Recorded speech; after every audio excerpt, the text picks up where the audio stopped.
Thank you very much. Can you hear me okay? Yes, perfect. Perfect. And let me share my screen and we'll see if this also works. So at this time, you should be able to see a screen that says Intro to Python, and you should also be able to hear my voice. Tiara, does that sound good? Working perfectly. Excellent. All right, let's get started before any of that changes.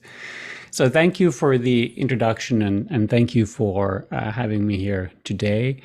So just to conserve some bandwidth, I'm going to be keeping my camera off at least for this part of the presentation. And the goal for me is to take roughly the next hour or so to give you a kind of a 30,000 foot perspective introduction to the Python programming language. And then I think we have about half hour set aside afterwards for Q&A. And this is only going to be basically 28 slides. So we are covering not the entire language, but a reasonable subset of the language. All right, let's see if I can actually advance the slides. All right, so we'll be talking about several different topics, and what's going to be very helpful, I assume that most of you have at least had some exposure to programming, so you're familiar with some of these concepts. If not, this may seem kind of abstract and complicated, but if you have more basic questions, I'm happy to address them in the end. So we're going to be talking about a bunch of different topics. I'm not going to read through all of them because, again, if you're not familiar with these, they will not be very helpful as words, but we will go through a pretty impressive list of topics. And we'll conclude with a simple example that in which we're going to be writing a little bit of code that can be used to generate passwords. So sorry about that. Let's see if I can. All right, here we go. So I've been teaching scientific computing at Harvard for some time now, but I also have a Harvard X course, which is called Using Python for Research. And some of you know Harvard X is one of these MOOC platforms. It's part of the edX consortium. And this class it's a 5-week course. It's actually available for free if you don't request a diploma. Again, it's a Harvard X course and it's called Using Python for Research. And I will be making these slides available to you later, so you'll be able to get them. So you'll have that link there.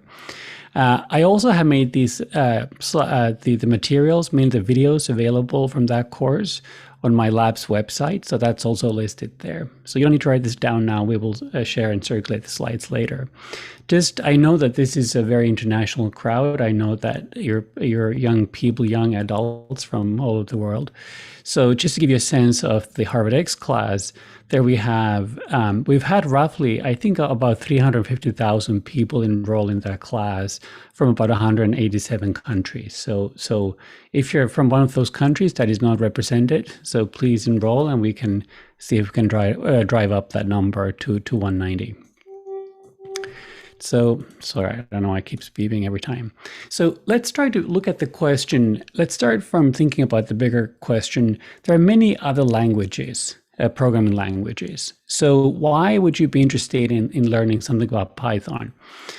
Well, there are lots of reasons, and I give a few of them here. So one is Python is a very clear and powerful language. So that means that if you've never really learned programming before, it's a really good place to start. But because it's powerful, it means that it goes a long way. You don't have to learn another language than to actually do some serious work with it.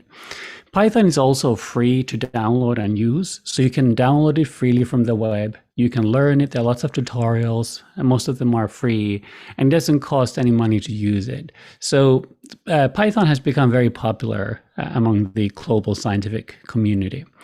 And the reason that's helpful is that if you have questions about some specific concepts or some ideas or anything, how to implement something in Python, you won't be struggling with these problems on your own. There's a large online community of users, and you'll be able to ask your questions. And I guarantee that somebody else has asked and answered that question you're thinking about. So you have plenty of help available. And if you're more familiar with programming, Python is what's called an interpreted language as opposed to a compiled language. And for our purposes, it just means that you can go immediately from writing code to running the code. You don't have to take any intermediary steps there in between. So Python contains many data types, which are part of the what is called the core language. So we'll talk about data types in 1 second, so this will become a little bit more concrete. But for now, let's think about data in our Python programs, or let's think about Python programs more generally. So all the data that we have in our Python programs is represented by objects, which is kind of a bit of abstract notion at this point, or by relations between objects. And there's a fundamental way of dividing these objects into 2 different types, and they're called mutable and immutable. And an object is called mutable if we can change its value after we have created the object. But objects for which we cannot do this, so we can define the content of the object at the time when we create the object, but if we cannot change it after the fact, those objects are called immutable. And this is an important distinction to keep in mind, because the distinction between mutable and immutable will really help you understand Python more deeply if you want to dive deeper into this topic later. So every piece of data that's stored in a Python program is an object. And each object has what's called a type, what's called a value, and what's called identity. So let's look at the example we have. So let's say that you type the word hello, and to indicate to Python that it's what's called a string, you would put it in quotes. So this is a word in the English language. So the value of that object is hello, it's the actual content. The type of that object is what's called a string. So strings can contain letters, but for example, a different type like integers can only contain numbers. So this is the type of this object is a string. The content or the value is hello. And then it has something called identity. And the identity is essentially, you can think of that as a social security number. So it's a unique number that's attached to every single object in the memory space. And there's a concept that's called attribute, and that's a really central idea to understand when we think about objects. So these attributes are names that are attached to a specific objects. So let's say that you have chosen to call your name object. So this could be a number, it could be a string, it could be something else. And we put a dot after the name of the object, and then we write or type the name of the attribute. Now, different objects will have different attributes. And we can think about dividing these attributes into 2 different categories. So one of them is a data attribute. So if we type object.attribute, we get the value, the data that's attached to that object. If it's what's called a method attribute, then you're performing some kind of operation on that object. So let's say that our object happened to be a string. So let's say you said word equals hello, and hello would be in quotes there. And you would be able to ask, what is the length of that string? So hello has 1, 2, 3, 4, 5 characters. So the output would be 5. That would be an example of a data attribute. An example of a method attribute would be one that takes the string you have and converts that, for example, to all uppercase characters. So this is the distinction between retrieving data from the object and performing some operation on the object. And I alluded to this earlier, but it's really key to keep in mind that the different kinds of objects support different kinds of operations. So if your object happens to be a string, it makes sense to ask the computer to turn that into uppercase or caps. But that doesn't make any sense for a number if your object happens to be a number. So this will all become a little bit more concrete if it seems a little bit too abstract at this point. Then typically in Python, as in all of programming, you don't have to write all the code yourself. So there's no need to reinvent the wheel. So lots of people, thousands or hundreds of thousands of people are writing code around the world in Python. And the code can be captured in these what are essentially libraries. In Python, they're called modules. So if there is some module that you're interested in using, so let's say you're interested in doing some math. So many of the key mathematical functions have been implemented or included in the math module. And this is a really kind of a core module of the language. So you probably would be using this in practice in almost any program that that you would write. So if you want to make that module or library usable to you, you have to first import that module. So you do that by saying import and space math. And now what happens is Python imports that mathematical module into your program. And the question is then, once you've imported that, well, what is math? And like everything else, it's an object. So we just talked about attributes. So let's say what happens if you have Python running on your computer, you could type this, but if not, you can just follow along here. If you type math.py, these you can do math.py or you can do math.sqrt and then 10. So if you type math.py, what happens is that Python returns the value of pi, the constant 3.14 and so on. And you see that there are no parentheses after here. It's just pi, no parentheses.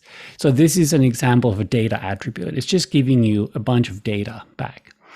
The sqrt here stands for square root. So it's computing square root of the number 10. So in this case, this is a method attribute. So you're providing something as input, which is the number of 10, and you're asking Python to compute the value of that square root. Now, numbers are just one type of object in Python. So in Python, you have 3 numeric types. You have integers, so whole numbers. You have floating point numbers, and then you can also have complex numbers if you're familiar with them. And what's really nice about Python is that integers have unlimited precision. So that means that the number, in some sense, will never be too big. If you're familiar with programming, you know that this is actually a very common and kind of annoying problem. And it's a very fundamental problem. I'm not going to go more deeply into it. But in Python, your numbers can never be too large. So that's really a great benefit. So, so what is it that you can do with your numbers? Well, numbers support all of the usual arithmetic operations. So you can take 2 numbers and you can add them up. If you put 1 asterisk between them, then you're multiplying these 2 numbers. And if you put 2 asterisks, then you're raising that number to some power. So let me see if I can do one thing, which is to demonstrate this. I'm just experimenting here if this will work. And if it doesn't work, we'll won't do anything interactive. So at this point, you should be able to see my browser. So I'm running what's called a Jupyter Notebook. So this is a way to use Python in your browser. So we talked about the idea that I can have numbers and I can add them up. So this would be one example. And turns out that's 100. I can multiply numbers like this, and I can raise numbers to a power. So I mentioned that Python has unlimited precision. So what that means is that I can make this power large, and it will not run out of resolution. So you see, I wrote 123 to this huge power, 35,000, and it gives you a number. And this is a huge number. If it looks like the numbers are just flashing by your eyes, that's exactly what it looks like to me as well. So this is the point that the numbers can never get too large. It may not seem significant to you if you're not very familiar with programming, but if you are, you realize that this will save you from so many headaches in the future. So let's get back to the slides. So these were numbers. Then there's an important class of operations in Python, which are called Boolean operations. But before we go to them, let's make sure we understand what an expression is. So we said that all of the data in Python is an object. And so we have objects and we have operators. So an operator is something that takes an object and it performs something to it. It performs some kind of operation to it. So the simplest example you can think of is maybe the negation for a number. So you have number 5, you can negate that, multiply it by -1, I have -5. So that's an example of a very simple operation. So there's something that's called an expression. And this is true for almost any programming language.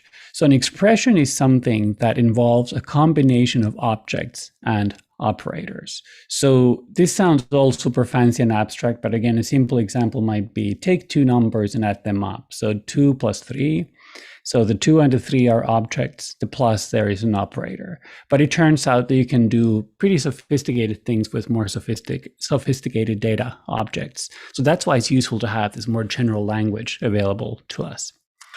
Now, it turns out that many expressions involve, so an expression is a combination of objects and operations, objects and operators. So many expressions involve what's called a Boolean data type. So a Boolean data type is an object or data type that has only two values. So it's true or false. It's kind of binary. These are the only two things that can exist. So if you think about an integer, which is a whole number essentially, 15 minus 24 and so on, it can take on any number. But Boolean type is very specific or constrained. It can only be true or false. So you only have these two options. And if you have operations that involve logic, and these are called Boolean operations, so what happens is that you take one of these Boolean objects, which are either true or false, and you do some operation on them. And the output, again, is another Boolean object, which is true or false. So this may sound abstract, but let's try to look at an example. So for example, if you say X or Y, so in this example, X or Y are Boolean objects. So they're either true or false. So X is either true or false, or Y is true or false. This OR operation is going to be true if X is true, or if Y is true, or if both of them are true. And then similarly, you can do an AND between two objects, and you can negate an object, and so on. These are important in practice, and Python is very user-friendly. So it's almost like writing in English. So imagine that X. Let's give a more descriptive name for X. So let's say that X is cold, and Y is raining.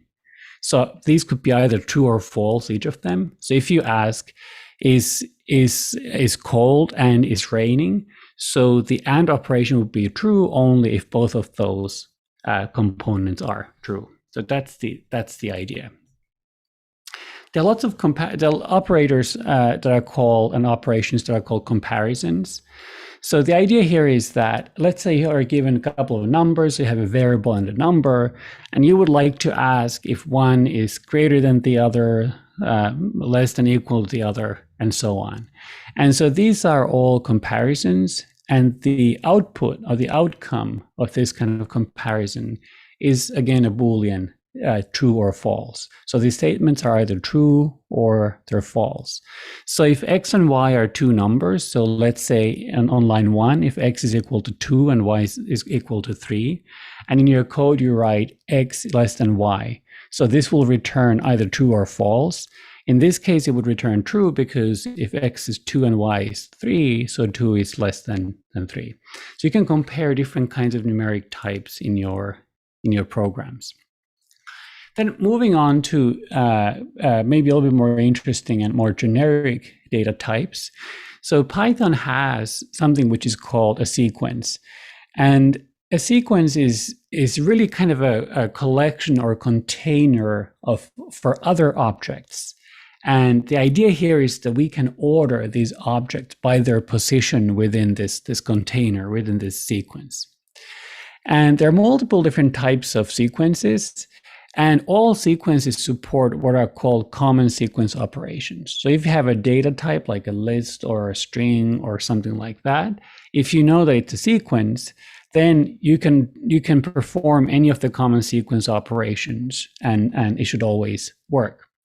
In addition, your object may have some other additional operations that are specific to its type. And we'll see a couple of examples of that in one moment.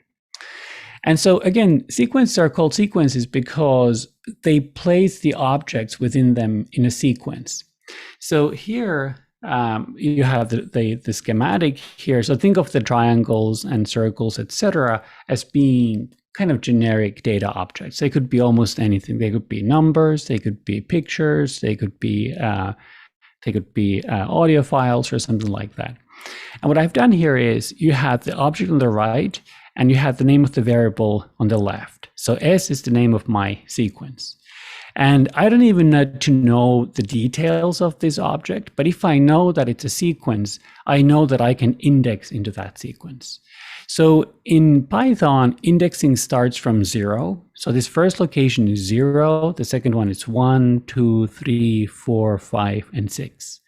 So if I have my object in a sequence and I want to extract, I want to do some work with the object, the triangle here at location 0, the syntax is the following. I type S, the name of the container, and then square brackets and 0. So this gives me the object in the first location. We confirmed by counting that this location here is 6. So if we type S and square bracket 6, we're going to get the object in the last location in that container. So an important thing to remember is that in Python, indexing starts at 0.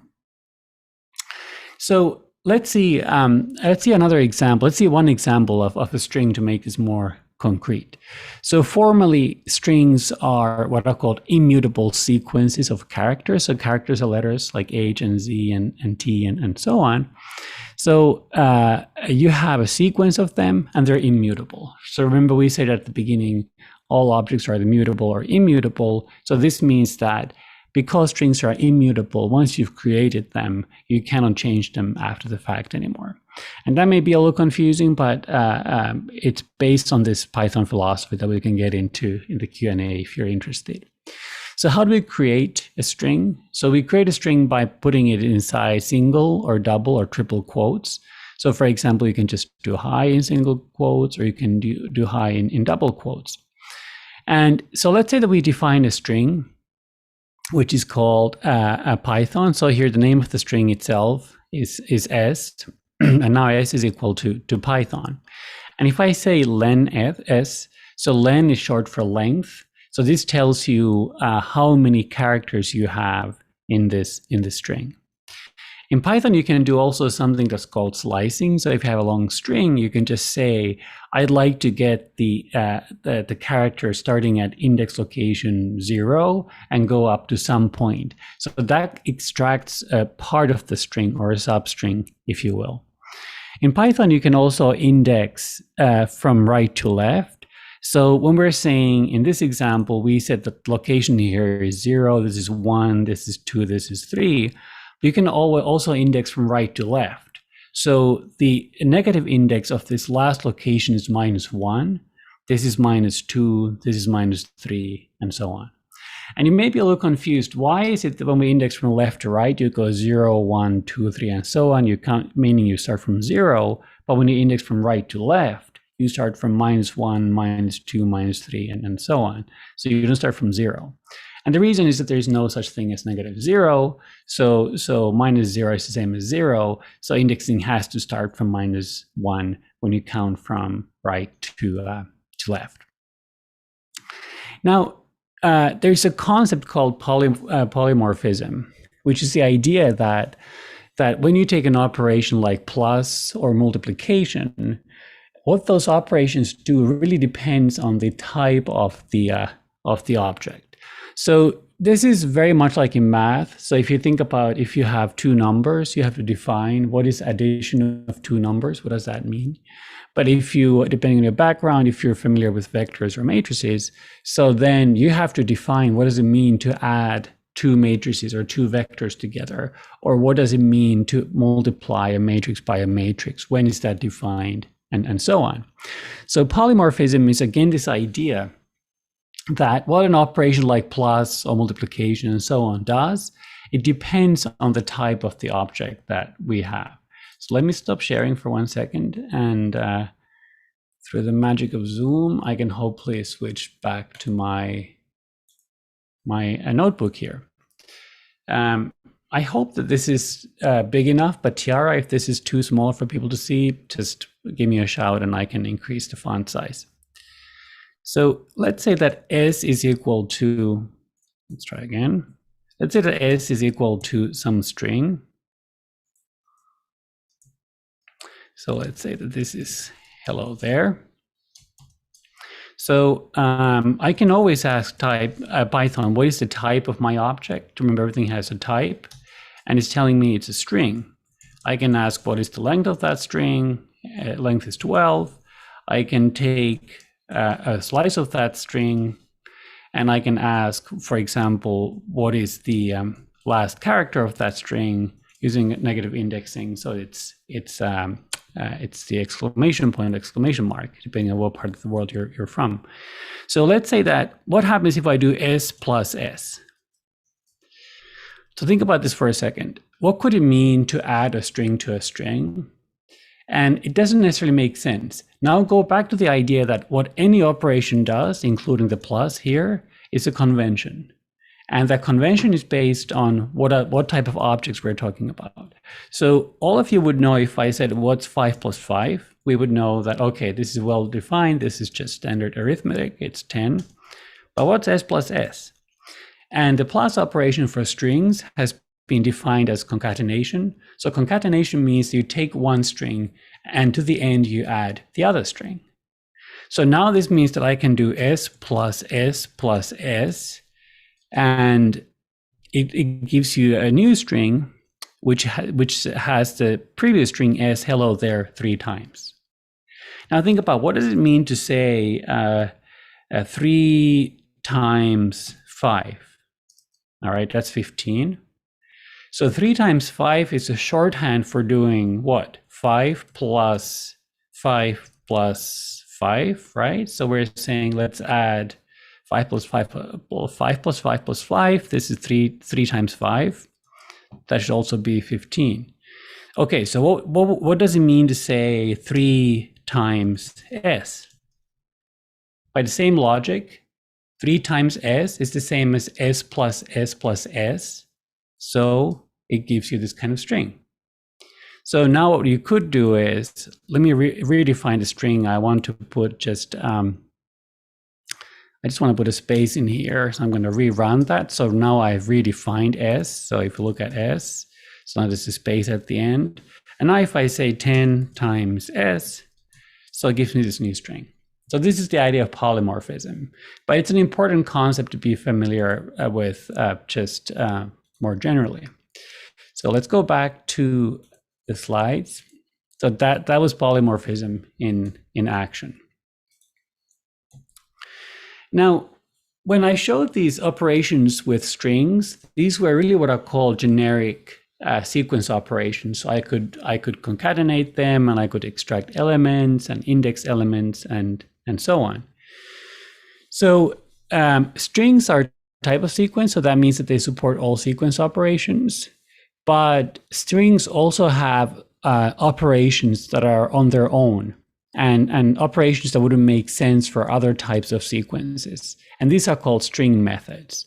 So for example, if we define s to be a string, and so let's say I define, let's actually look at this example. This is more meaningful. So we say name is equal to Amy Poehler. So this is, she's a comedian.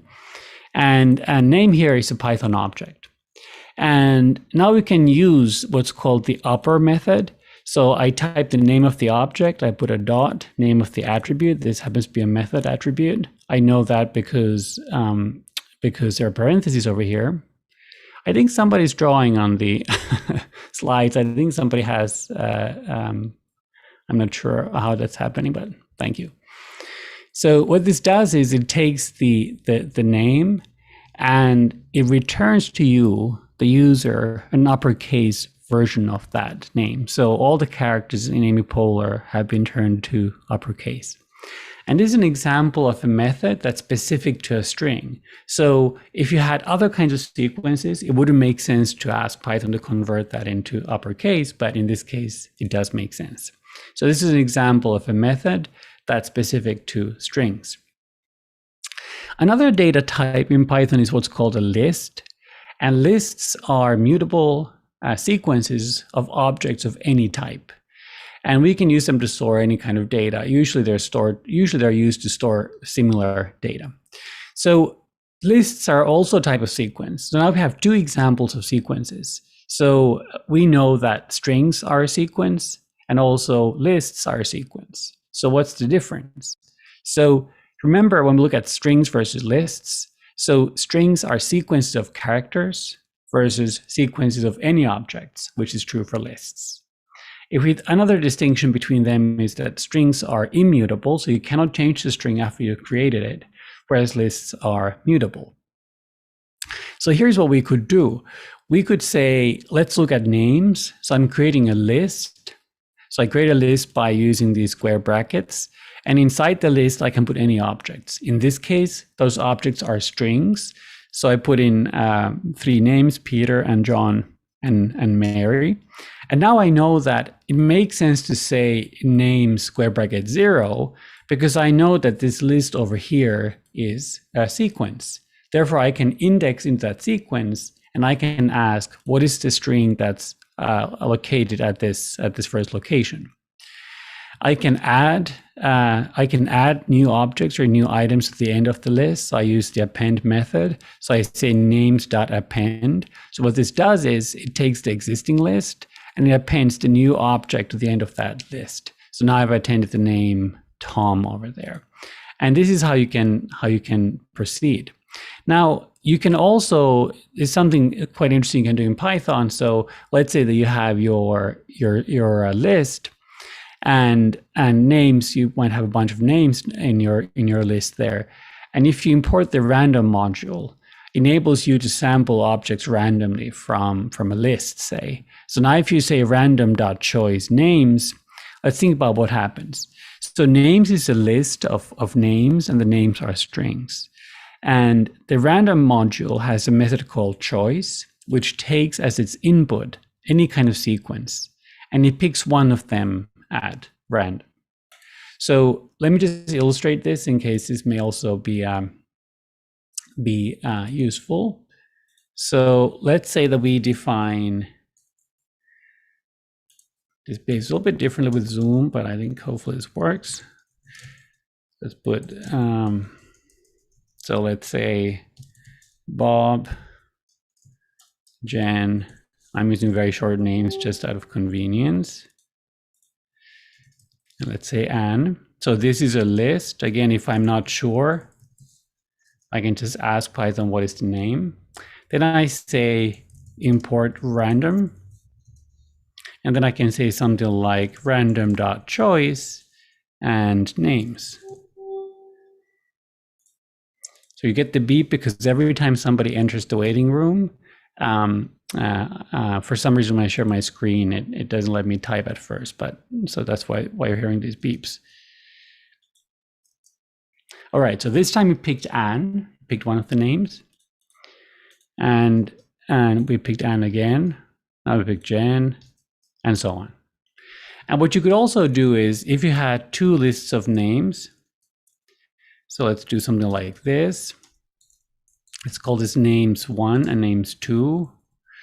And this is just, let's go Bo and Jen and Anne. These are unusual names. So then we could say names equals names 1 plus names 2.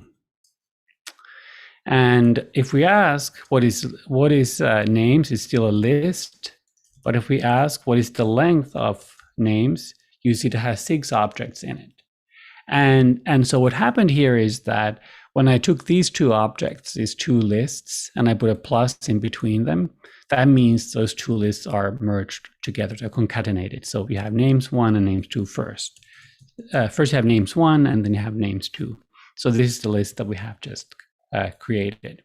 So this illustrates that once you understand the basics in the Python language, there's really a lot that you can do, and it's really incredibly powerful.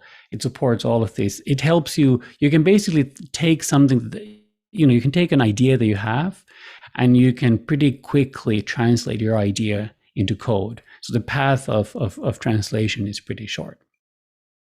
There are other types of sequences as well. I'm not going to talk more about this except to mention that there's something called a tuple. So this is almost like a list. It's a sequence. The difference is that tuples are what are called immutable. And instead of using square brackets, you actually use parentheses to construct them. And the main reason you need them is because if you want to return objects from your function, then you will have to use tuples for that purpose. Another common data type is what's called a range. So a range gives you a long sequence of integers. So for example, if you say range 5 and you ask Python to print these out, this will give you the numbers 0, 1, 2, 3, and 4. So Python stops one number before the endpoint. Here you can also specify the starting point of your sequence. So this starts at 1. So it goes 1, 2, 3, 4, 5. And again, it stops before it reaches the endpoint of the sequence. So this is helpful if you need to be looping over large data structures. Now, there's something that's called sets. So if you think about what sets are in mathematics, so they're collections of objects, but the ordering of the objects doesn't matter. So if I say to you that I have two sets, let's call them A and B, and A has the numbers 1, 2, and 3, and B has the numbers 3, 2, 1. So it's the same objects, but I've listed them differently. And then I ask the question, is the set A equal to set B? The answer is yes. So the ordering of the objects within the set doesn't matter. The only thing that matters is what are the identities, what are the actual objects that you have there. Now, most programming languages don't implement sets readily, but Python does. So what that means is that what you could do, for example, is you could define a new set. You define a new set, an empty set, using the set function, and then you have parentheses there. And you could include the numbers from 0 to 14 in your set. So let's say you use the range object that we just discussed, and then you turn that into a set. So what numbers is at this point, it's a set, because we know that we have set on the outside. So it's a set of the numbers 0, 1, 2, 3, 4, all the way up to 14. Then I could define a new set of numbers. So I'm going to call this primes. These are prime numbers. And I construct this set. In this case, I'm using a list. So I have a list of numbers 2, 3, 5, 7, 11, 13. And then I turn that into a set. So I have now two sets of numbers. One of them is called numbers. One of them is called primes. And then what I can do is I can create a third set, what I call non-primes. And I take all the objects from numbers, the first set, and I take out all of the prime numbers. And I'm left with a set of non-prime numbers. So this is a really handy thing to do when you're programming. It's nice to be able to perform all of these set functions. So let's think about a simple example. So what if you have a complicated word? And this is kind of a made-up example, but it's hopefully a useful illustration. So if you think about it, let's go back to the example of a set. So if we have a set A is equal to 1, 2, and 3, so we have those three numbers in there. And if you try to add, let's say, number 2 there again, your set still has only 3 objects. It still has numbers 1, 2, and 3. So set doesn't include replicates of the same object. This is true in mathematics, and it's also true in Python. So now what happens if we create a word, which is kind of a made-up word, I guess it's real, and it is establishmentarianism. It's a terrible word to spell, which is why we have spell checkers. But you see that it's a long word, and it repeats many vowels and many consonants. So on line 1, word here is really just a string. So in a string, you can repeat multiple letters multiple times, no problem. Then what I do here is on line 2, I say, let's turn that string into a set, and let's say letters is equal to set. So now remember what I said about the idea that if you try to add the same object to a set multiple times, nothing happens. So the first time an A gets added, then you have A there, but the second A or third A, they don't do anything extra. So A is already part of that set. So what's going to happen is that letters, this variable here, is going to be a set by construction because that's how we defined it. And it's going to contain one instance of every distinct letter that we had in this word over here. So you can see that we have multiple A's, multiple E's, multiple M's, and so on. So this will tell you the number of unique letters in this word, and it is establishmentarianism. And then if I ask, what is the length? So sets support the idea of taking the size. So in math, this is known as cardinality of a set. So this is returning the number of objects in this set. So in other words, this is a way how I can count the number of unique letters in any word. And the result here is stored in the variable count. Now let's look at another, we'll look at maybe, I think it's the last data type that we'll look at. So dictionaries are incredibly helpful and useful data types in Python. So in a dictionary, you're always mapping a key object to a value object. So if you think about something like a regular dictionary, like an English dictionary, you have a word that you're about to define on the left, and then that's followed by a definition of that word. In Python, what happens is that the key object would here be called the word that you're about to define in ordinary everyday dictionary. Those key objects, they have to be unique, but they can be anything. And the value objects can also be anything. So what does that really mean? So what it means is that you have essentially a mapping of key value pairs, and they can be almost any type of object. So an example could be where you're keeping track of people and their ages. So let's say that you want to create a dictionary, and let's call it age. And in this case, you use these curly braces to indicate the beginning and the end of a dictionary. So remember, we use quotes for strings, we use square brackets for lists, we use parentheses for tuples, and we use these curly braces for dictionaries.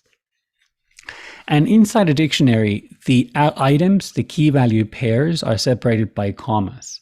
So you have your first item here, your second item here, your third item is here, and your fourth item is here. Within each item, you have the key followed by the value. So for the first item over here, the key is a string object. I know it's a string because I see the quotes. And the value of that string is Tim, so it's a person's name. And the value object is a number. So presumably this means that the age of Tim is 29. Then I have somebody else. Let's say we have Pam here. So this is the key. The key is Pam, the person's name, and their age is 27, and so on.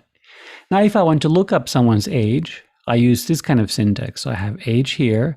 Now here you use different kinds of use square brackets here. Inside you put in a key. So the idea of a dictionary is that you access objects by their keys. So if I want to know what is the age of Tim, I type the name of the dictionary, which is age, square brackets, and inside here goes one of the key objects. And remember, the key objects are unique. So this is uniquely well defined. There's only one entry in the dictionary which has Tim as the key or the left-hand side object. If somebody, let's say Tim has a birthday, so you want to update his age by 1. So you can say, let's take the age of Tim now, which is this part over here. Let's add 1 to that, and let's assign that back to the dictionary. So now the dictionary will still continue to contain a key which is called Tim, but we've just increased Tim's age from 29 to 30. So Tim just had a big birthday. So this is how you can modify these objects within the dictionary. There's a complication. I don't want to go into too much of these details, but it's possible to look at the keys of a dictionary jointly, and it's possible to look at the values of a dictionary jointly. So you might have the kind of question, so let's say you have your age dictionary as you defined it before, and maybe you want to know who are all the people that I have listed ages for in this dictionary. So if you type age.keys, this will give you a view of everybody, of all the names that you have in your dictionary. So for example, your question might be, do I have anyone whose name starts with a Z? And then you could look that up. Or if you want to know how many names do I have starting with an A, so you would extract all the keys, and then you could go from there. Let's say you're interested in understanding the distribution of ages in your dictionary. So remember, in the age dictionary, the value objects are the ages of people. So if you want to view all of the right-hand sides all the value objects in your dictionary, you can just say h.values. So let's say that you're interested in, let's say these are employees in a company, and you want to do a histogram of the age distribution. So you would just extract all of the ages first, and then you move on from there. Then moving to a kind of different topic for a moment. So Python has something that are called compound statements, and essentially all languages have compound statements. And there's a lot of language on this slide, so you don't have to read it. Let me just try to explain intuitively what's happening. So compound statement, like the word sounds like, involves multiple statements. So it's multiple statements that are somehow grouped together. So until this point, all we have seen is one-line statements, but now we're seeing examples of statements that require multiple lines, like these lines here that I have highlighted. And the idea is that when you have what's called a compound statement, you have one line, and this is sometimes called the header line. So this initiates the compound statement. And so in this example, this is what's called an if clause. So we're asking if x is greater than y. And we know that what's following is a compound statement because we have a colon here. So what that tells us is that whatever this thing here does, it wants to group a few lines of statements together. And in Python, the way you do this is you indent the lines. So if, for example, you can hit the tab once. So the difference is equal to x minus y here starts in column 5 here. It doesn't start at the same location physically or visually where the if here starts. And so this indentation tells Python that these two lines of code here are logically associated with this header line over here. So these three lines together make up one compound statement. So let's try to understand what happens here. So let's say that x and y are numbers. This is asking if x is greater than if x is greater than y, then what happens? We create a new variable which is called difference, and the difference is defined by x minus y. So we subtract x from y, and then we have the second statement here. This is a print function, so then we just print out x is greater than y. Now look at line 4 here. The line 4 here is not part of the compound statement. How do I know that? I know that because it hasn't been indented. Remember, we use indentation to indicate the fact that these two lines logically fall under the header line here. So that means that line 4 will execute no matter what. So regardless of the relative values of x and y, line 4 is going to be run. And in this case, it's a print function. It prints out some text. So we already saw an example of Python if. This is very natural. So let's think about how we could use this. So let's say we're interested in calculating the absolute value. Let's see what we're going to try to do here. So let's say x and y are two numbers, and we're trying to calculate the absolute value of their difference. So I'm just going to walk you through this example over here. This example over here, and I'll explain what happens.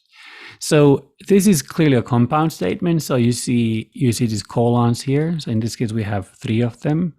And any text that then falls underneath has to be indented. So here we have a line, and then we have this bit of code here that goes with the first line, this bit of code that goes with the second line here, and so on.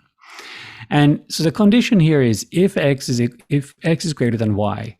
So what this does is based on, again, what is the type of these objects. So if x and y are numbers, then the operation greater than y is defined. So this is returning a Boolean true or false if x is greater than y. So if this is the case, then we're going to create a new variable, which is called absval, which is short for absolute value, and it's defined as x minus y. Then Python has something called elif. So if the first condition is not true, if this condition is not true, it will check for the second condition. Then it's asking, well, if it's not the case that x is greater than y, maybe y is greater than x. And if this is true, it defines another object. It happens to be called the same absval, and here it's defined as y minus x. So notice that because of the comparison you've made here, you know that abs value is going to be non-zero. It's going to be positive, but non-zero. And the same is true over here. So let's say that this is not true either. So now x is not greater than y, and also y is not greater than x. What does that mean? It leaves us with just one option, which is x and y are equal. And if the two numbers are equal, then the absolute value of their difference is going to be 0. So then we return that. So this illustrates the use of if, which is the most standard one. Then we have elif, which is short for else if. And this gets evaluated, this line and this line only get evaluated if the first line is not true. If the first line is true, it will not get evaluated. So if this line is false, then it will test for this condition. If it's true, it runs this line of code. If this condition is false, then it goes to the else condition. And you could have multiple elif conditions, but this is the idea. In Python, you also have what are called for loops or for statements. So the idea is that you have some kind of sequence. Remember, we talked about different kinds of sequences.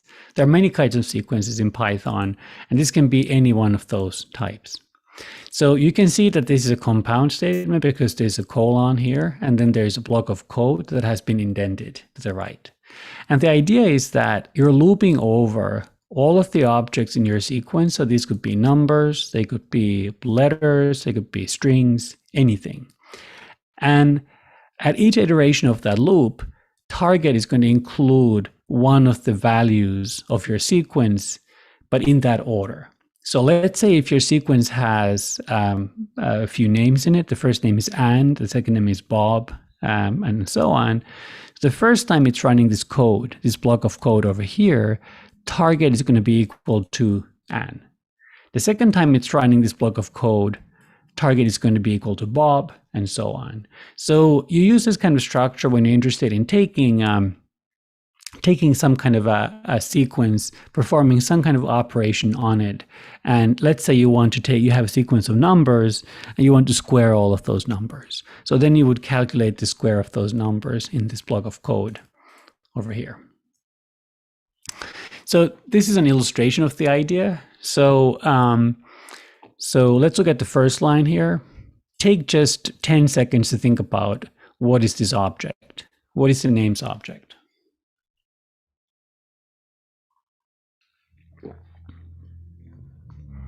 All right, so this, if you think that it's a list, you're correct. So this is a list object.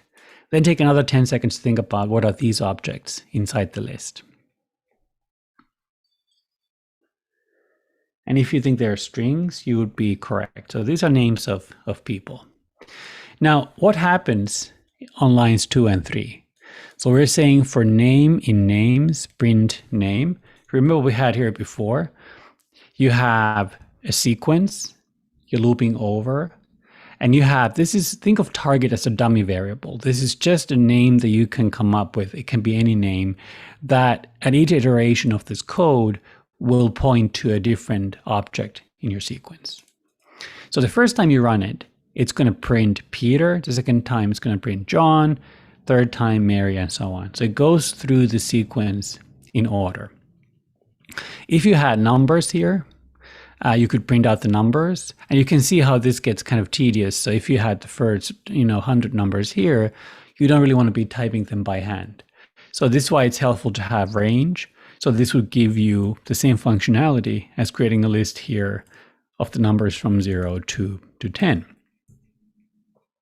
Now, in practice, what people often do is they combine for statements and dictionaries. So take 10 seconds to think about what is this object here?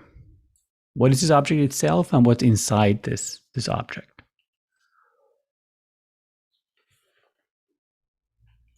So you have the clue over here. So this is a dictionary that has multiple items. Within each item, the first thing is your key. So this is a key for the first item, and this is the value for the first item. So these are again keys and values. So key and value, and so on. So you can inspect what are all the keys, what are all the values. And let's say that you'd like to print out the name of the person and next to that, the age of the person. So what you could do is you could say for a person in age is again your container. It's even more general than sequence, but you can think of dictionaries as sequences for this context. I'm skipping over some subtleties, but I think we're focusing more on the big picture here anyway. So this is the name of your container. So that's your dictionary, and person is a name that you've created. So you thought that this would be a good variable name to be using for looping over your dictionary. And when you do this, person is going to actually point one at a time to one of the keys in the dictionary. So when you say print person and then age square bracket person, it's going to print 1, 2, 3, 4 lines of text. And the person is going to be, again, the name of the person, Tim, Jim, and so on. And remember, this is how you extract the content from a dictionary. So you're providing the key put inside square brackets, and it gives you the value. So this is going to print out Tim, 29, next line, Jim, 31, next line, Pam, 37, and so on. So this is how you can combine these compound statements like for loops with dictionaries and other kinds of data structures. The final concept that I'll talk about today is what are called functions. So functions are just devices for grouping statements. And the idea is that you don't have to necessarily use functions in a programming language, but you really should. And the idea is that a function performs a specific, what it sounds like, function. So the idea is that in practice, if you're writing code, there are many times when you'll be doing essentially an identical procedure or a very similar procedure. And therefore, it doesn't make sense to write the code always from scratch. What's more economical is that you write the code one time, you turn it into a function, and then you can use that function in multiple later problems. So we define a function using the def keyword. So when you see this, it tells you, okay, so this is a function definition. At the level of syntax, a function definition is a compound statement. And again, you can tell that because we have the colon here. And like for any compound statements, you want to indent the lines. It's hard to indent here in PDF. You want to indent this line and this line to indicate that they logically fall under this function. So it's the same. So these belong together. So the function starts on line 1 and it ends on line 3. So what happens is the following. So most functions, the name of the function, first of all, is add. And this function takes in 2 parameters or 2 arguments, A and B. So this is something that somebody who's using this function is providing. So for example, once you've defined your function here, you can call that function or you can invoke that function. So you could say add 2, 3. So in this case, when you call the function, A would be equal to 2 and B would be equal to 3. Then inside of this function, you create a new variable, a new object that you call result. And the content of result is going to be A plus B. And then what you do on the next line is you return from the function and you return the result they just calculated with you. And this is important. So think about this for 1 second. So on line 5, we have my sum equals add 2, 3. Think about what might happen if we don't have this return statement. So take out line number 3. So in your mind, think about take this line out. You have the function definition, and ask yourself, does line 5 still work? And the answer is, it's not gonna do what you want it to do. The reason is the following. So everything that you do within a function is going to be local within that function. So the results that you've defined here inside the function is not going to be visible outside of that function.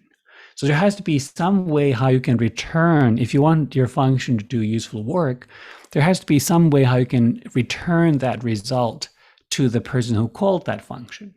So that's why the return keyword is needed here.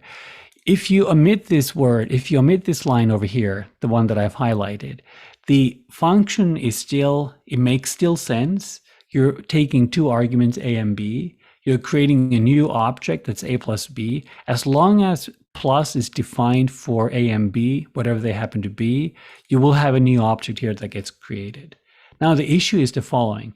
If you don't have the return statement, by default, when the indentation ends, Python will assume that that's the end of that function. So you could still call add 2, 3, but if you don't have the return statement here, the result 5 in this case would not be returned. So you would not find, if you want to find the value 5 and you want to assign that to this variable mySum, you will need the return statement over here. All right, let's look at our final example. And so the example here is the following. So let's say that we'd like to generate a password. So this is a very simple, well, I don't know, very simple, but a relatively simple problem. And the idea is to illustrate Python more broadly. So we'd like to have code available that we can use to generate passwords. And we'd like to be able to specify the character sets that's used for this. So is it all lowercase, is it uppercase, are numbers included, and so on. And then we'd like to specify the length of this password. So is it one character? Well, one is too short. Is it five characters, 15 characters, and so on? So take a look at the code for just one moment and see if you can figure out what does each line do over here. The key thing always is, and I tell this, every time I teach classes like this, the key is that you have to be thinking about what is the type of the object that you're looking at. If you don't know the type of the object, you will not be able to know what it does. So let's take a moment here, just half a minute.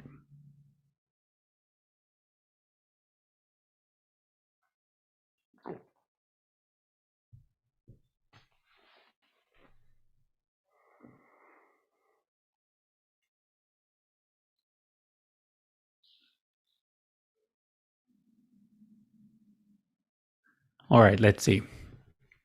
Let's work on this problem together.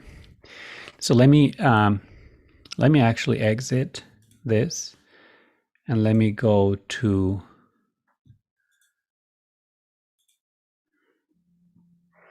this thing over here. What I'm going to do, I'm going to just clear this so you have less visual clutter. All right, so I've typed the function here. So this is the function we're just looking at. So at first, on line 1, we import a module, and we import the module that's called random. So there's we do have to do a random, we're trying to randomly generate a password. So we probably will need this module.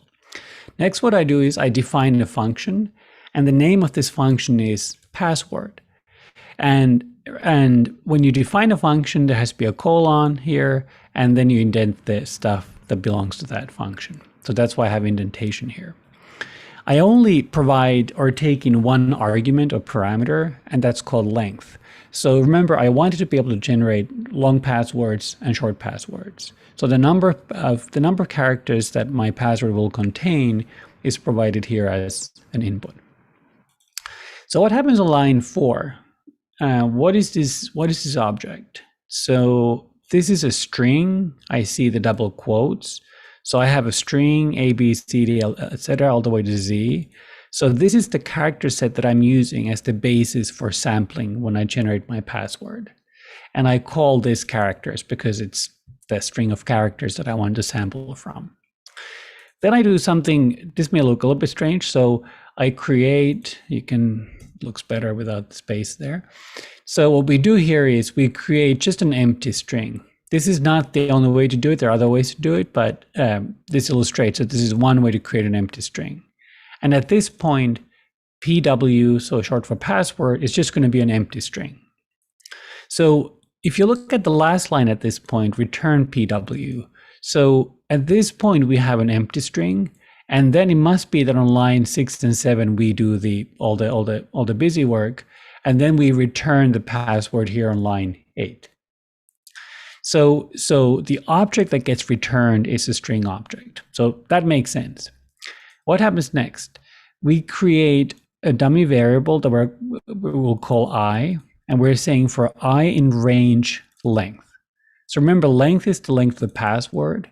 Range gives us an object which has as many objects as whatever the number here is. So if this is 10, this range will have 10 objects in it.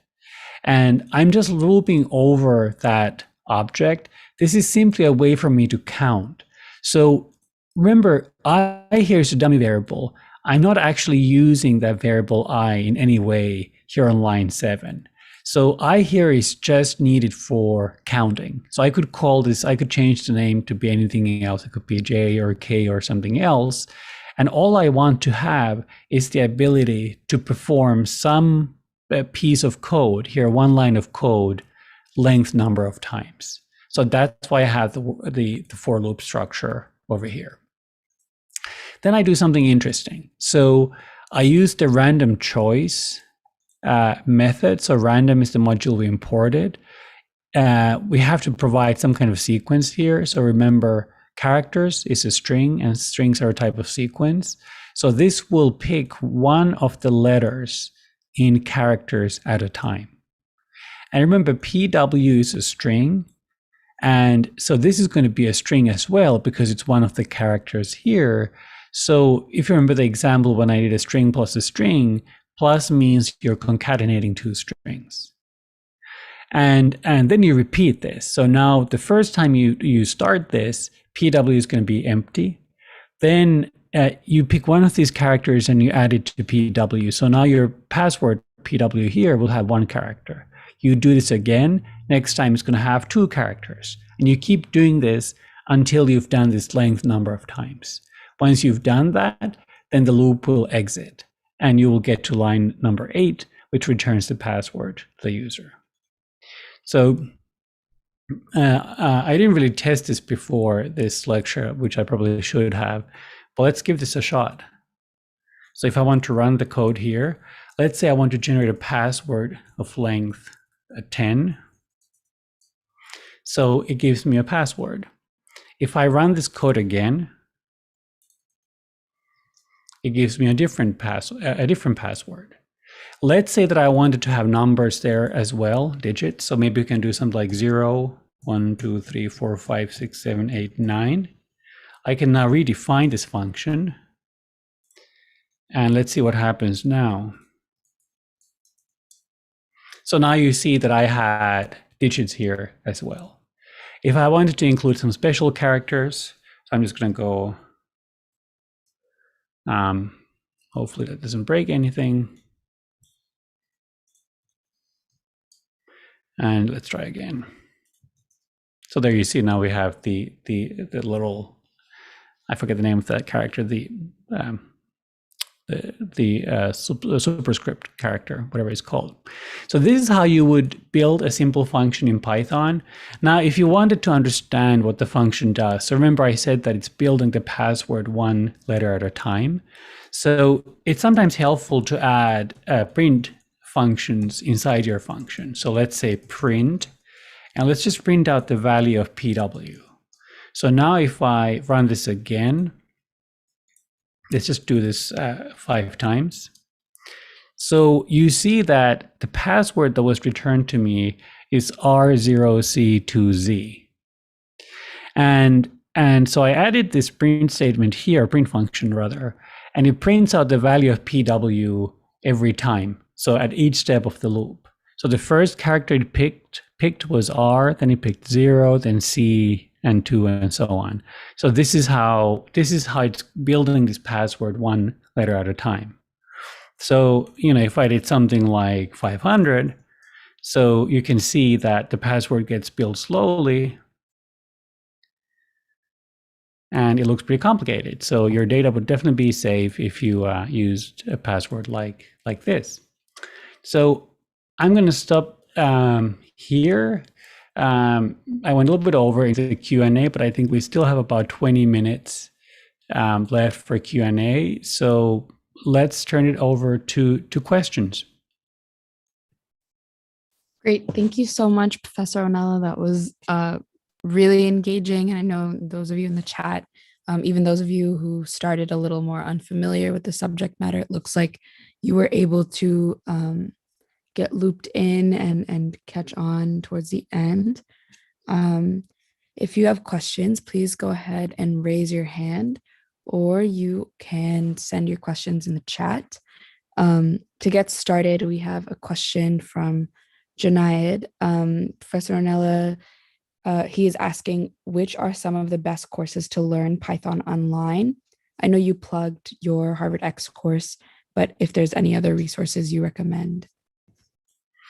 Yeah, sure. So that's a great question. So the slides that I've used today, I can make these available. So I can send these to TR. I can send this to you, especially if you remind me, and you can go from there. The class that I taught was kind of the Harvard X course that I mentioned at the beginning. I put that together about 5 years ago because I realized that there was a shortage of intermediate courses in Python. So that is not really a beginner class. So it goes to much more complicated ideas than we talked about today. Of course, we just had an hour today. One of the things we do is, I believe our health data science program, actually, let me quickly look it up. I believe on our health data science program page, we have resources. Yes, actually, let me make it available in the chat here. So we list some courses here that we think that are pretty good. There is, you might want to check out some of these introductory courses in Python. So Python is listed on the top. So we listed 5 resources here. And you can see if, oh, sorry, Tiara, I think I just sent that to you. But just for clarity, I can copy paste it here again. So these are the resources for our health data science program. And you may want to take a look at maybe start from the top 2. And it really depends, I think, how much program background you have. So there's plenty of classes available. I'd like to recommend my own class, but if you're a beginner, I probably would advise you against that because it is intended to be an intermediate class. So take some other beginner class first. And you know, if you like my style of presentation, then you could check that out for more intermediate once you have the basics down. Great. Thank you so much for that question. Nasiru, we can go to you.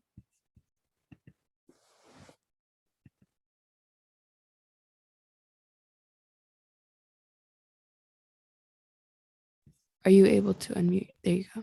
Okay. I think I've really appreciate Professor, and also I find this course very interesting. My question is, how can I apply Python programming? In which fields can I apply it? Thank you. Yeah, so the question had to do with applications of Python programming. So Python is at this point in time one of the most commonly used programming languages in the world. So this would be a good exercise to Google, but there must be millions of people who I mean, I don't have quite that many, but there are lots and lots of people who use Python in all kinds of applications. So we use Python primarily in research applications. So in our health data science program, most of our students know either R or Python. Some of them know both. So Python is used a lot in academic settings and in industry, in things like machine learning, in data science. Python is excellent for data processing. You can do essentially almost anything in Python, from simple scripts like the password generation to something much more complicated. What Python is not usually used for is for writing standalone software to end consumers. So an example of that would be something like Zoom that we're now using. So I don't know what language Zoom has been written in, but I would guess probably C++ or Java or something like that. But anything that involves, research, involves numbers, involves data, Python is very commonly used in those settings. So it's growing in popularity all the time more. We're using it a lot in our health data science program. So it has lots of applications. Great. Thanks so much for that question, Nasiru. Rancy, I saw you had a question, but I'm not seeing your hand up anymore. Would you like to ask your question? Yes. Well, my question is, which one would you recommend, R or Python for a beginner? Yeah, that's a great question. And I think that that I'm going to upset a lot of people if I say one or the other.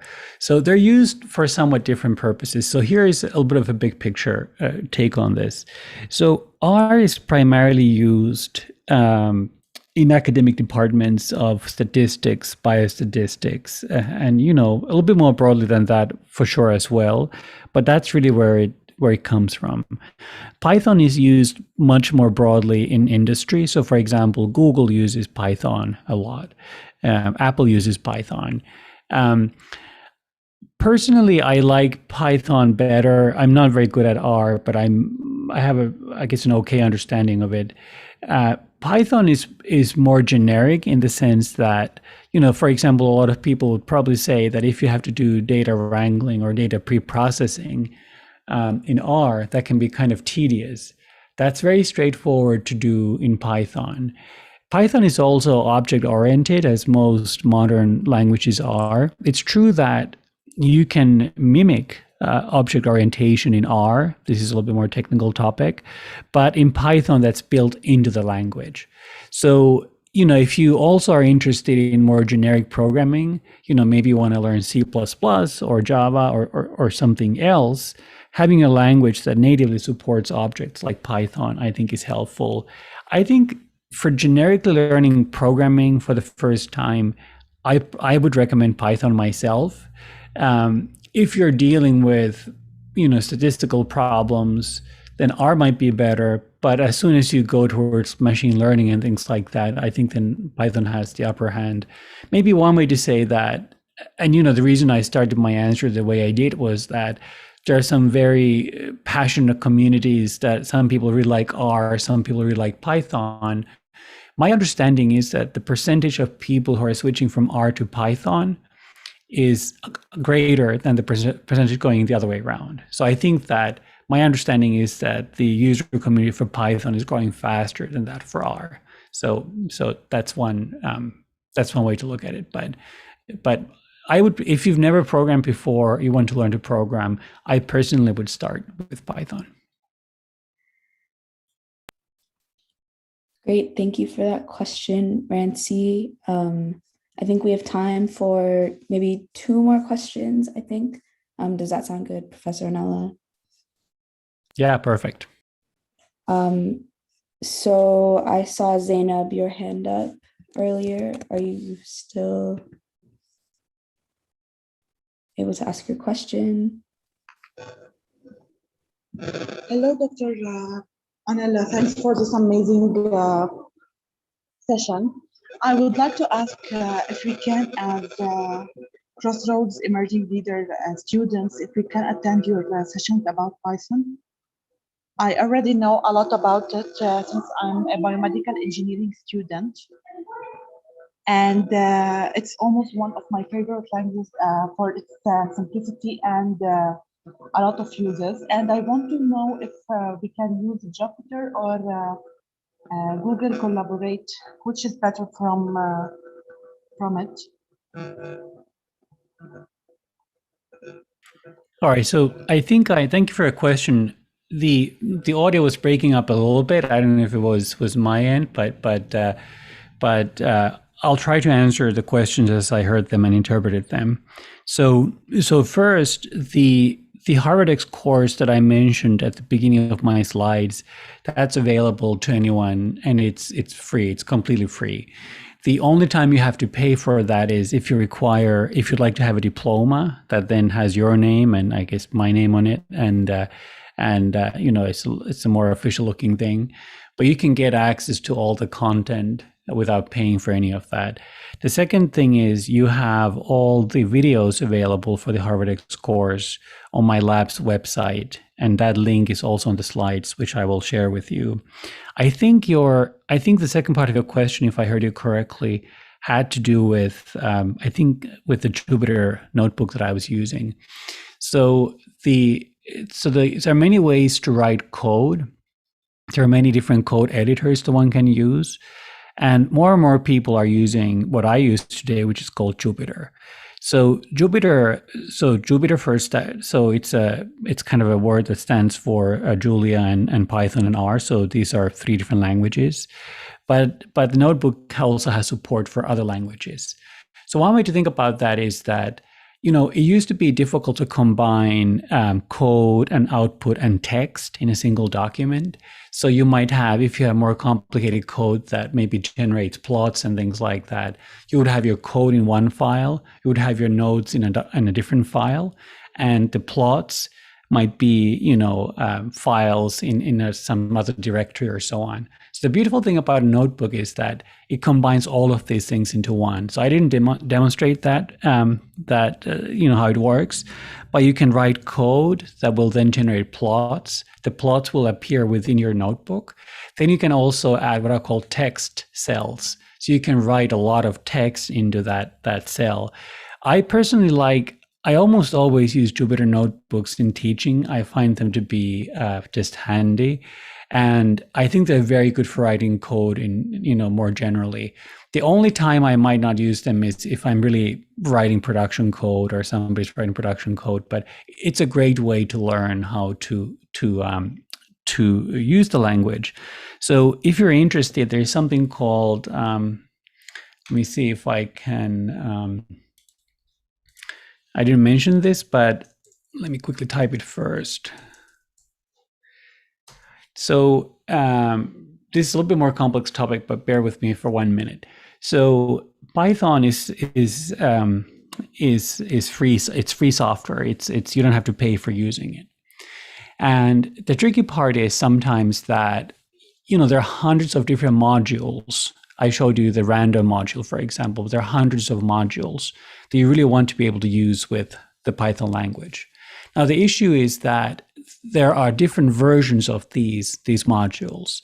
And in practice, it would be a lot of work for you to assemble, think about which version of this module is going to work nicely with this version of that module. So this would be a full-time job for you. So instead, what people have developed are what are called distributions. So distribution is basically somebody has done all this work for you. So they have assembled together a package where you have the Python language and probably 300 or 400 different modules. And one of the most popular distributions currently is what's called the Anaconda distribution. You can Google that. And the Anaconda distribution is freely available, and that also includes the Jupyter notebook as part of that. So if you wanted to download Python, I'll just Google the link here and I'll put the link. So I want to make sure that you have at least the right starting point. So it's just anaconda.com.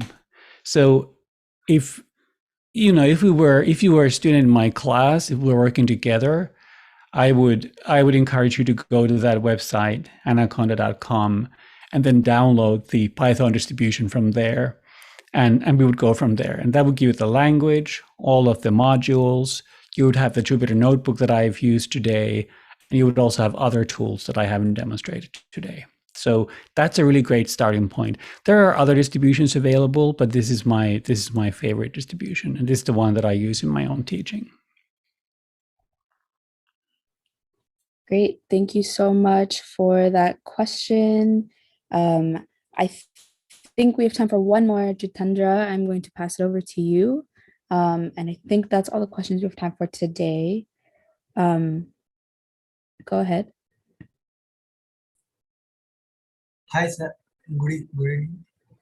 Sir, I want to know how to start contributing to the open source projects. Like, I can't find a way to start, and can you guide something regarding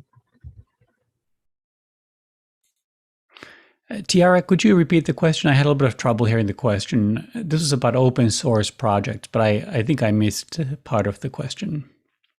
I think the question, Jitendra, do you want to try one more time before I try to summarize?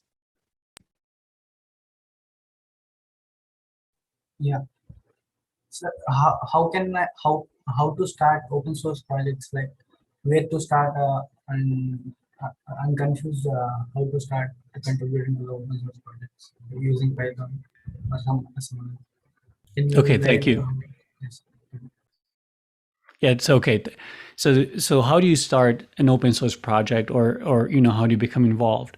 So the basic distinction to those of you who haven't had previous experience to programming is that there are open source projects, so where the source code is available to anyone and anybody can in principle contribute to development. And then there are closed source or proprietary programs. So Microsoft Word would be an example of something that's proprietary. Linux would be a good example of an open source project. The source code is available. So I think that a good way might be for you to find some open source projects related to a topic that you're interested in yourself. And it could be almost anything. So pick a topic you're interested in, whether it's some biological project, if you're, if that you're so inclined. Maybe it's some data analysis project. Maybe it's some web development project. I saw a question about web development. So Python is certainly used for web development as well. Find an open source project that's in an area that you're interested in, and also one that's actively under development. So many people host their open source projects on GitHub, which is essentially the web-based version of what's called Git, which is a version control software. So you can go to GitHub. There are other places, Bitbucket, there are lots of options, but GitHub is probably, so GitHub is GITHUB. That's the name of the site. And they host a ton of different projects, and many of them are open source. So there might be a project that you find that's of interest to you, and then you could dig into the code a little bit. It's going to take time. So one option would be to start with a smaller open source project, not one that has, hundreds of thousands of lines of code. And then you can kind of follow it for a little bit and see how people are contributing code. And what are the outstanding issues? What are the bugs? What are the known bugs? What are the new features that people like to have, and so on? And many open source projects are very interested in having having people contribute to them. But I think that there is a learning phase there. It'll probably take you some time to learn about the problem, the software. And then you can go from there. You can also read about, if you just Google open source development, there are packages that can do that. So there are books that will tell you how to participate in these open source projects. So hopefully that will at least get you started. Great. Jitendra, thank you for that question. Really excited that you're all asking questions about how to learn more and how to keep staying engaged. And thank you so much to Professor Onnela for your thoughtful responses to all of these questions and for leading such an amazing session. Everything was so carefully explained and accessible to, I know, a range of background in Python in this session. So everyone, please give a huge thank you to Professor Onnela, and I will pass it on to you to close off. Well, thank you so much. This was really I had a lot of fun with you today talking about the very basics of Python, and my goal was to give you a big picture understanding of the language and some of its features and what it may be able to do. And hopefully, if I got you interested in the language, hopefully you have at least the next 1 or 2 steps outlined. You know where to learn more. And in general, I wanted to. I'm a big fan of this program. I've been a contributor to this program for a number of years now. So I just wanted to wish you everyone all the best. Whether you decide to pursue Python in the future or not, whatever it is that you do, I hope you're enjoying. I hope you enjoyed today's lecture. I hope you're enjoying the other lectures as part of this program, and I hope that this will help you, find or identify an interesting area that you want to work in the future. So I know you're all really young, talented people. So hopefully this will be helpful to you. So take care and